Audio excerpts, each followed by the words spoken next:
Associação dos Profissionais de Saúde convocou nesta segunda-feira uma conferência de imprensa para anunciar a retoma de greve em todas as unidades sanitárias públicas de todo o país por um período de 30 dias a partir da próxima quinta-feira. Alegadamente, o governo não está a pagar as horas extras, subsídios de deslocação, bem como melhoria das condições de trabalho. Que, a partir da quinta-feira, 17 de abril de 2025, segue-se a alteração do horário do trabalho passado para a seguinte. Todos os profissionais de saúde passarão a trabalhar segundo o horário recomendado pela lei, que é das 7 às 15h30, com a observância de 30 minutos de intervalo de almoço. Todos os profissionais de saúde que não tenham recebido material do trabalho, incluindo o seu uniforme completo, devem assinar o livro do ponto e se manter no lugar seguro dentro do seu local de trabalho, sem interferir nas atividades normais negativamente. Trabalho noturno e nos finais de semana passa a ser responsabilidade do Ministério da Saúde a garantir os serviços, ou seja, as condições necessárias para o efeito. De informar, caso um diretor ou chefe de setor ligue para os colegas para trabalhar de noite ou nos finais de semana, feriados, os colegas devem denunciar. Iremos nos pronunciar e acrescentar na próxima fase, que se chamará a fase de RSO, sais de reidratação orais, que faremos caso o governo continue com o braço de ferro. Para terminarmos, a associação observou que na implementação do horário único nesta primeira fase irá reduzir os custos ao governo, uma vez passa a necessidade que afeta a economia do país. Não só a não ter problemas de cálculo das horas extraordinárias, subsídios de turnos, urgências, subsídios de exclusividades, reenquadramentos, poderá também garantir um bom descanso semanal a todo profissional de saúde. Desta vez, de acordo com o porta-voz da Associação dos Profissionais de Saúde, Anselmo Muchave, a greve será dividida em várias fases, sendo que a primeira consistirá na observação de um único horário, ou seja, os profissionais de saúde só vão atender os doentes durante o horário normal do expediente, que vai das 7h30 às 15h30, de segunda a sexta-feira. Que a primeira fase será a alteração do horário do trabalho por motivos de falta de observação dos pagamentos das horas extraordinárias, subsídios de turnos, urgências, como a primeira medida na primeira fase da nossa greve. A primeira fase da nossa greve será feita só por o horário único das 7 às 15h30. Por a falta de observância de pagamento das horas extras e subsídios de turno até o descanso recomendado pela lei, refletem aos profissionais de saúde a suspensão do horário de trabalho em turnos como uma forma de garantir ao governo uma tranquilidade no cálculo e na busca de orçamentos para pagamento das horas extraordinárias e turnos e outras dívidas dos pagamentos das guias de transferências, retirando as transferências não remuneradas aos trabalhadores que transferem funcionários, enfermeiros, técnicos, motoristas que transferem pacientes de uma província para outra, de uma unidade para outra, sem guias de pagamento. A partir deste momento, nós vamos parar com isso. Com esta greve, os profissionais de saúde dizem que pretendem pressionar ao governo para cumprir com o acordo assinado entre as partes no ano passado, no qual o executivo comprometeu-se a pagar as horas extras e melhoria das condições de trabalho.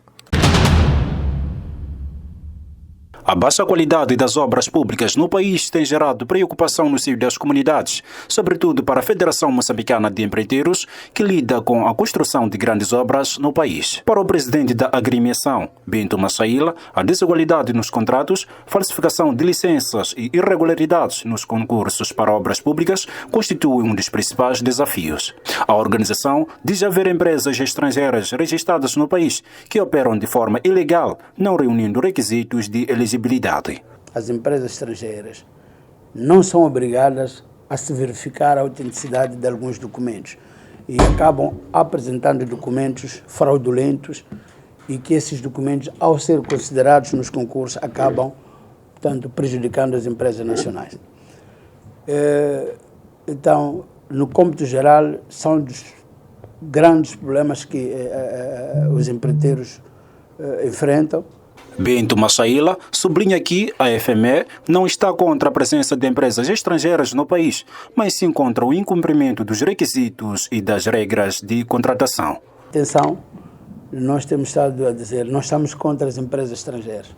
O que nós queremos é a igualdade de tratamento, porque até aqui o que está a acontecer no decreto, portanto, alguns artigos acabam, portanto, beneficiando os estrangeiros no tratamento nos concursos. Massaíla entende que deve haver uma revisão da legislação que lida com as empreitadas de obras públicas para o crescimento do setor. Temos consciente que, ao resolver o problema de legislação, vai ser um grande caminho para a competitividade das empresas, vai ser um grande caminho para as empresas, nossas pequenas, médias empresas, possam ter oportunidade de ganhar os concursos. Por sua vez, Lineu Candeeiro, candidato à presidência da CTA, sugere a formação de mais técnicos e intercâmbio entre os empreiteiros nacionais e estrangeiros. Temos mais incentivar mais os ensinos técnicos. Nós precisamos ter mais técnicos que possam responder àquilo que são os desafios de cada ponto do país. Só assim nós vamos conseguir ter uma empresa de construção, técnicos ligados à área de eletricidade, refrigeração, os técnicos que montam as tijoleiras, porque no final do dia o engenheiro dá aquilo que são as diretrizes, mas não é ele que executa. Então aquele técnico é quem está preparado para executar aquilo que o engenheiro vai estar aqui a transmitir. Estas informações foram partilhadas esta segunda-feira em Maputo, durante a entrega da ata de apoio pela FME ao candidato à presidência da CTA, Lineu Candeeiro. O Governo da República da Coreia, em parceria com o Ministério dos Recursos Minerais e Energia, procederam esta segunda-feira em Maputo ao lançamento do programa de intercâmbio de experiências e para a massificação do uso de gás natural veicular em Moçambique. Numa primeira fase, o projeto deverá abranger as províncias da região sul, nomeadamente Maputo, Gaza e Inhambane, disse o representante do governo, Antônio Manda. E para esta expansão, o executivo avançou já a dispor de cerca de 5 milhões de dólares, sendo necessário muito mais. Bom, numa primeira fase, estamos a falar de valores que vão até 5 milhões de dólares. Mas estamos, como eu disse, estamos à procura de mais investimentos. São projetos muito caros e estamos aqui a falar com os coreanos e vamos também expandir, portanto, os nossos contactos para outros parceiros de cooperação. Bom, os projetos, o projeto vai iniciar este ano, portanto, em 2025, há onde ver isso num concurso público, portanto, este ano, e depois daí começa a construção. Os ganhos com o projeto são enormes, a começar pela proteção do próprio ambiente com o uso de gás nos veículos, poupança de divisas na importação de combustíveis, e como gasolina e gasóleo, entre outros ganhos financeiros. Bom, primeiro é o recurso que nós temos em abundância. Portanto, como devem calcular, nós temos... A lei do petróleo prevê que 25% do gás que foi descoberto na bacia de Rovuma, e não só, portanto, beneficia o país. Portanto, o gás veicular, o gás natural veicular é um dos segmentos. Temos gás para a produção de energia, o gás para a cozinha, e o gás para a indústria E esse é um dos segmentos que nós estamos a tentar explorar, porque temos um recurso que é nosso e a vantagem é essa. Portanto, é ambientalmente sã e não só isto, nós vamos poupar divisa na importação dos combustíveis líquidos, fósseis. Portanto, se nós um dia tivermos os postos de abastecimento ao longo da Estrada Nacional número 1, portanto, norte-sul, logicamente haverá muita aderência. Portanto, a aderência hoje é pequena porque os postos são também limitados. Então, ninguém vai converter uma pessoa que vive em Maputo e faz viagens para o centro, para o norte, dificilmente vai converter porque não há como reabastecer o carro ao longo da estrada. É por isso esse esforço do governo está a fazer para a expansão. Por seu turno, o embaixador da Coreia do Sul, Buk Won-kang, destacou a experiência que o seu país possui nesta matéria, um processo iniciado em 2000. Estamos felizes em poder prestar o nosso apoio para garantir que os benefícios reais possam efetivamente servir à população. Este projeto visa desenvolver uma estratégia natural para o uso do gás natural no setor dos transportes. A Coreia do Sul, em particular, começou uma jornada semelhante nos anos 2000. Atualmente, o país conta com apenas 6 postos de abastecimento de gás natural veicular e 400 postos de conversão de viaturas e cerca de 4.000 viaturas que usam o gás natural como combustível, e tudo está concentrado na cidade e província de Maputo. O subsídio de apoio aos idosos, ou seja, de pessoas com 60 anos ou mais, ainda constitui um desafio no país. Estima-se que a fixação do valor ajusta-se ao número de agregado familiar, isto é, uma pessoa recebe 540 meticais, para 2 pessoas chega a 640 meticais, 740 meticais para 3 pessoas, 840 meticais para 4 e 1.000 meticais para um agregado de 5 pessoas. De acordo com o pesquisador no plano econômico do Ministério de Planificação e Desenvolvimento, Finório Castilho, mais de 600.000 idosos com 60 anos ou mais não receberam subsídio de apoio no ano passado, a nível nacional. Praticamente em 2024, nenhum dos idosos recebeu o benefício, pelo menos a informação que nós conseguimos ter. Se calhar há uma coisa que não cheguei a referenciar. Nós fizemos a primeira ronda, foram 2 rondas. A primeira ronda que foi feita ano passado, e na altura que nós recolhemos dados, nenhum dos beneficiários do PSSB idoso tinha recebido. Mas a última ronda que nós fizemos foi praticamente dezembro e janeiro e fevereiro. Os resultados não estão prontos, estamos a trabalhar, mas já foi conseguido alguns pagamentos. Então já temos alguma informação que ainda estamos a trabalhar nela para comparar, para ter o real impacto. Quer dizer, o real impacto das pessoas ter recebido. Nós temos agora o real impacto das pessoas não ter recebido. Finório Castigo aponta a insuficiência orçamental como uma das principais causas para o não pagamento do subsídio social. Eu penso que é questão de exiguidade orçamental. Essa seria a minha opinião pessoal, não necessariamente a opinião, digamos, do governo.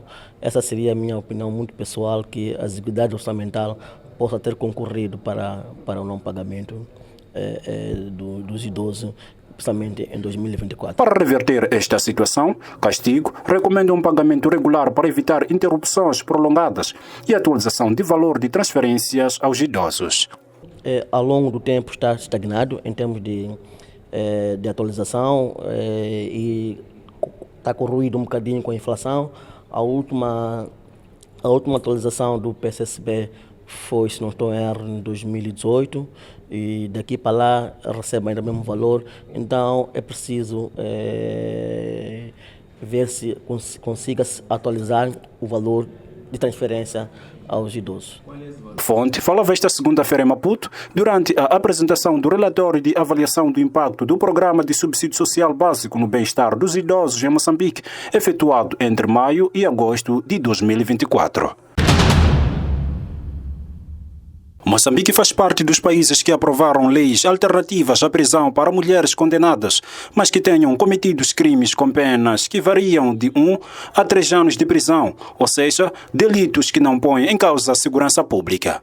No entanto, apesar de o país possuir este instrumento legal, a sua aplicação não tem sido efetiva, ou seja, há muitas mulheres que se encontram em situação reclusária enquanto deviam cumprir suas penas em liberdade, situação que preocupa o ministro da Justiça, Assuntos Constitucionais e Religiosos, Mateus Saiz. É a partir desse Código de Execução de Penas que queremos encontrar uma janela para também reduzirmos a superlotação das cadeias em Moçambique. A título de exemplo, de acordo com dados divulgados esta segunda-feira à margem do encontro sobre a aplicação de medidas sensíveis a gênero, de um total de 202 mulheres que se encontram encarceradas em diversos estabelecimentos penitenciários preventivamente, apenas 57 cumprem suas penas em liberdade, razão pela qual o ministro da Justiça quer efetividade na aplicação do referido instrumento. Se não encontrarmos medidas alternativas e deixarmos que a mulher esteja na reclusão, estamos a tentar dizer que a sociedade fica desprovida daquela que é a educadora principal da nossa sociedade. O nosso workshop está a refletir sobre as possíveis medidas alternativas à prisão de uma mulher. Para o diretor-geral das penitenciárias, Elídio Miguel, é urgente a aplicação de penas alternativas à prisão não só para evitar a superlotação dos estabelecimentos penitenciários, como também para evitar a destruição de muitas famílias. O número de mulheres em conflito com a lei e privadas de liberdade tem vindo a crescer, facto que não é acompanhado do incremento e da melhoria da capacidade de resposta dos estabelecimentos penitenciários. Com efeito, neste âmbito, a parceria entre o CERNAP e a UNODC revela-se de suma importância para o sucesso na materialização do compromisso, que é mútuo, da efetiva aplicação das medidas não privativas de liberdade. Dada a importância e a necessidade urgente na aplicação deste instrumento, as Nações Unidas, através do seu representante em Moçambique na área de combate às drogas, Antônio de Vivas, promete apoio ao governo moçambicano na concretização deste objetivo.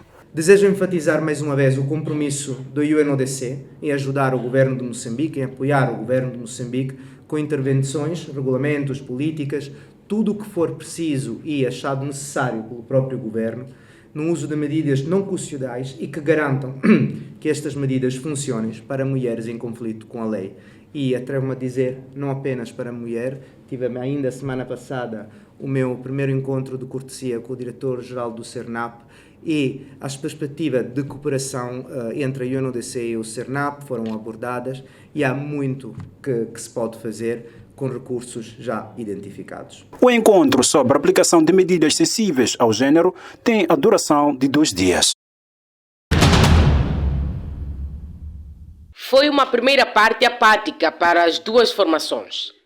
Perante uma liga desportiva de Sofala, que só abriu suas oficinas há 2 semanas, o Ferroviário da Beira precisou de ir aos penaltis para vencer e passar para a segunda fase da eliminatória da Taça de Moçambique a nível da província de Sofala. Os locomotivas do CIVEV só tiveram 2 oportunidades claras para introduzir o esférico no fundo da baliza contrária.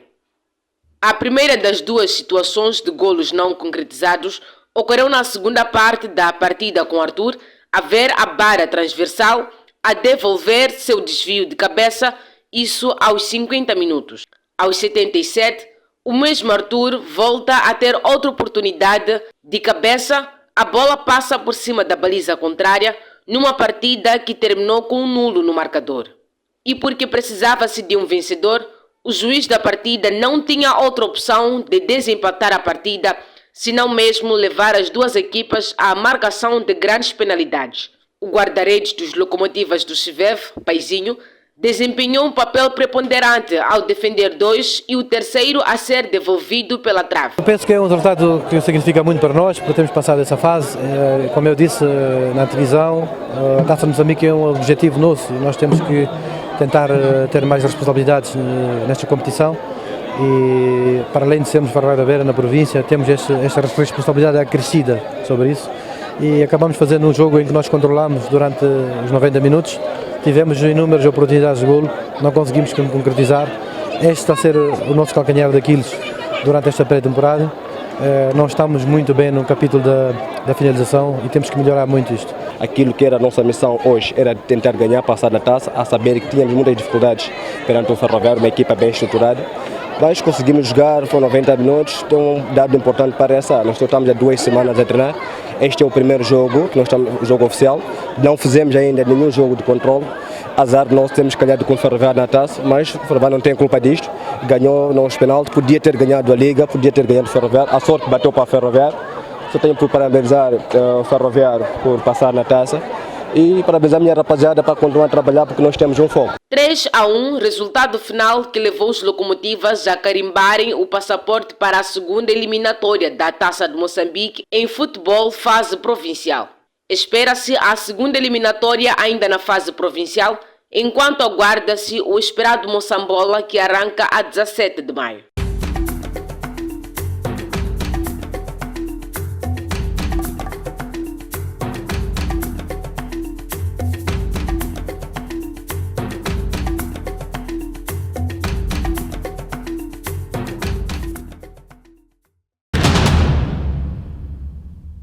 A autora e estrategista Nafissa Allen inaugurou nesta quarta-feira a sua primeira amostra individual intitulada Pieces of Me. Trata-se de uma exposição de fotografia que a estrategista foi colecionando durante 20 anos nas viagens feitas a Moçambique, Cabo Verde e Porto Rico, com o intuito de dar voz ao mundo no que diz respeito a crenças religiosas e vivências do dia a dia, unindo a fotografia à criatividade. Mais ou menos 20 anos que eu estou a colecionar fotografias de arquivo que eu tirei eu mesma em vários sítios, como Suriname, Moçambique, Cabo Verde, Porto Rico, que fica nos Estados Unidos, eu sou americana. Então eu queria mesmo expor e oferecer essas imagens dessas belas pessoas, né, a um público, porque eles ficaram comigo fechado por tanto tempo, que é com a ajuda da CCMA que eu podia dar mais espaço a essas vozes do mundo. Para dar mais brilho aos retratos, Nafissa usou pedras preciosas e moedas. Boa pergunta. Principalmente eu usava pedras preciosas. Eu tenho moedas antigas também. Cada uma tem uma coisa diferente. Por exemplo, tem algumas imagens religiosas, por exemplo, um rosary com o Senhor aqui. Então, cada um tem uma coisa diferente. Por sua vez, a diretora do Centro Cultural Moçambicano Alemão, Naila, considera que a amostra da Nafissa, Pieces of Me, faz um breve olhar sobre a realidade e a simplicidade do mundo que nos rodeia. Bom, esta exposição que recebemos aqui no Centro Cultural Moçambicano Alemão traz praticamente este olhar um pouco mais profundo, não só a fotografia como um trabalho de investigação etnográfico, como é o trabalho da Nafissa Allen. Mas, se formos a notar, tem muitas figuras que representam o sudoeste, o hemisfério sul, não é? Universal. E com isto vemos pessoas com rostos de crianças, adultos e idosos, né? Que têm esta, como é que eu posso dizer, que transmitem esta força no olhar, esta experiência, essa vida dentro deles, não é? Entretanto, também notamos que são pessoas, pelas imagens capturadas, de vida muito simples, não é? Muito simples, que até podemos dizer, em alguns casos, consegue-se conotar alguma precariedade no estilo de vida, não é? Entretanto, com este olhar da Nafissa, ela consegue trazer e mostrar que nós, como pessoas, não somos só aquilo que temos como bens materiais, mas também somos, vamos dizer, a bagagem que carregamos, a riqueza de experiência de vida que carregamos. E ela, com essas pedras preciosas, com esta texturização que traz nas obras dela, consegue trazer mesmo isso, não é? Então, transforma aquilo que é uma vida que nós conotaríamos como uma vida simples, como algo da realeza, vamos dizer, como se cada uma das pessoas fossem carregadores, como podemos ver, de pedras preciosas dentro de si. A exposição está patente no Centro Cultural Moçambique, Alemanha, em Maputo, e pode ser apreciada até o próximo dia 25 de maio do ano corrente.